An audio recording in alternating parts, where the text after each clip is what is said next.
let's elaborate the word ako. Part of speech, it's a personal pronoun.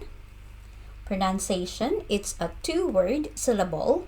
So the stress is on the second syllable. So ako. It means I or me in English. And it functions as a first-person singular subject pronoun. Alright, let's see the usage of ako. First, as the subject of the sentence. For example, ako si Maria. Ako means I. Si is a case marker. It marks the personal name Maria. So, I am Maria.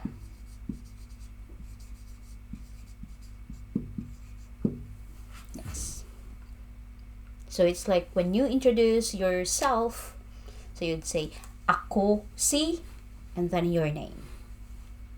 Next is to emphasize the doer of the action. So, for example, ako ang magluto. Ako ang magluto. Ako means I. Magluto means to cook. And ang serves as a marker indicating the focus or emphasizing the subject, which is ako. It's used to specify that ako will be the one to do the action, which is cooking or to cook. So, ako ang magluto. So, it's emphasizing that I will be the one to cook. Okay, so the sentence would be, I will be the one to cook.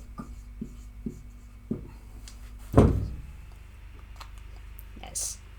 Okay, so ako ang magluto. Emphasize the doer of the action. Let's see the contrast of ako and ko. So ako is the full form and it is used at the beginning of the sentence.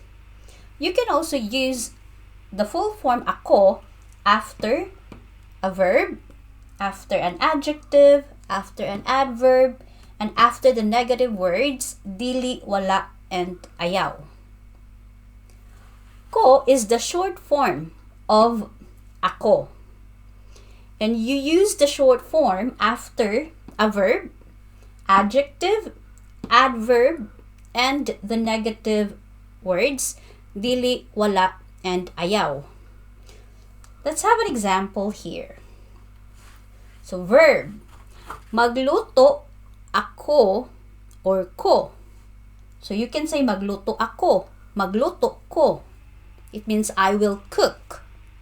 Now let's have adjective, guwapa ako or guwapa ko. It means I'm beautiful. And for adjective, naa ako sa balay or naa ko sa balay. It means I'm at home. And for negative, dili ako mukaon or dili ko mukaon. It means I won't eat. Now let's have an exercise. Each sentence is missing either ako or ko. But the sentences are written fully without blanks. Your task is to identify the word and its position to make the sentence grammatically correct and natural in Cebuano. Andam na ba mo? Let's start. Number 1. Ang mopalit og gatas unya. So you can check the hints here. And if you're still confused, you can watch again the videos. So let's have your number 1. What's your answer? Alright, the answer is here. Ako. So, ako ang mopalit og gatas unya. So, you use ako at the beginning of the sentence because there's a hint, right? Ang emphasis on the subject. So, ang marks the subject ako. Remember, don't put ako after ang. That's incorrect. Alright? So now let's have the next number. Number 2. Mupalit og pan karong buntag. So you can check the hints here. What's the answer for number 2? So the answer is here, ako or ko. So mupalit ako or ko og pan karong buntag. So it's incorrect to put ako or ko before the verb mupalit. Remember, verb and then you can use the subject ko or ako. Number 3. Ang nagsulat sa mensahe. You can check the hints here. You can also guess the answer. You want to challenge yourself, or you can watch again the video if you want. Okay? So what is the answer for number 3? Alright, so the answer is here, the position of ako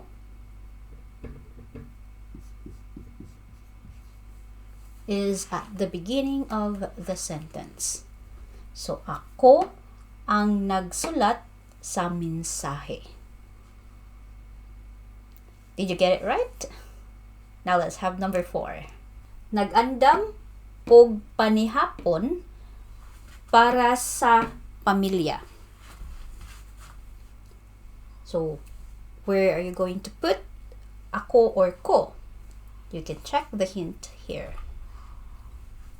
Okay, so we put ako or ko after the verb nag-andam.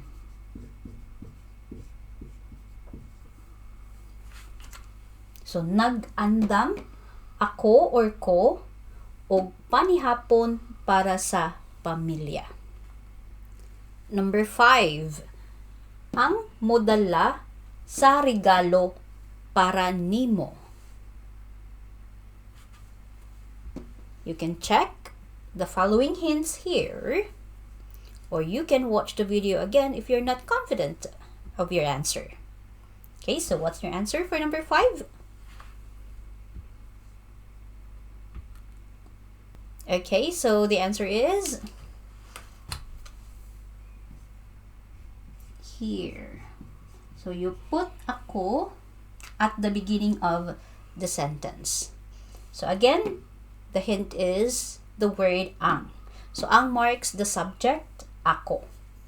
So ako ang modala sa regalo para nimo. So how is it? Did you get them all correctly?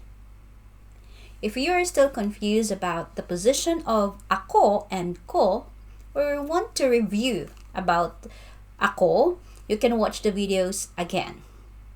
Or you can take my class on iTalki. We can talk more or discuss about Cebuano language. See you there!